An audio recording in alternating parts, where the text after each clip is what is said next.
আমি ব্যক্তিগতভাবে যেটা বলেও ছিলাম বিভিন্ন মানুষকে যে আপনারা ওনাকে নিতে চাচ্ছেন, কিন্তু এখানে যেই চিকিৎসকগণ ওনাকে যেই সেবাটা দিচ্ছে 24টা ঘন্টার প্রতিটি মুহূর্ত, আমি দেখেছি বিদেশি, হ্যাঁ বিদেশে গেলে হয়তো টেকনিক্যাল সাপোর্টটা ভালো পাওয়া যাবে, ভালো ইকুইপমেন্ট হয়তো আছে, আরো হয়তো অ্যাডভান্স ইকুইপমেন্ট আছে, ওষুধপত্রের ব্যাপারে খুব হয়তো ডিফারেন্স থাকবে না, হয়তো হার্ডলি ডিফারেন্স থাকবে, কিন্তু এই যে হিউম্যান টেক কেয়ার যেটা, আমি মনে করি না এটা বিদেশে গেলে পাওয়া যেত কোনোভাবেই।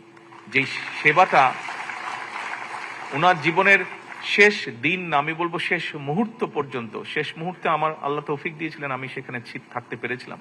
আমি দেখেছি সেই মানুষগুলো কিভাবে ওনাকে সেবা দিয়েছেন, কিভাবে শুশ্রূষা করেছেন ওনার। এইটা বোধহয় যতই ভালো হসপিটাল হোক পৃথিবীর, যতই অর্থ দিয়ে হোক, এইটা পাওয়া যেত না। সেজন্য ব্যক্তিগতভাবে আমি সেই মানুষগুলোর কাছে অত্যন্ত কৃতজ্ঞ।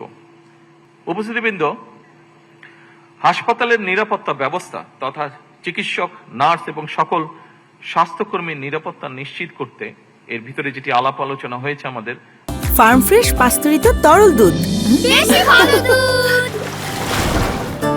প্রত্যেকটা স্বাস্থ্য উপজেলা কমপ্লেক্সে আমরা নিরাপত্তা ব্যবস্থাটা জোরদার করেছি। কিছুদিন আগে ওসমানী উদ্যানে আমাদের যারা উপজেলা হেলথ কমপ্লেক্সে কাজ করেন সরকারি চিকিৎসকগণ, তারা এটি বলেছিলেন এবং তাৎক্ষণিকভাবে আমি সেই ব্যবস্থাটি সমস্যার সমাধানের চেষ্টা করেছি। ব্যাপারটি ধীরে ধীরে আমরা সিচুয়েশনটি নিশ্চয়ই উন্নত করতে সক্ষম হয়েছি।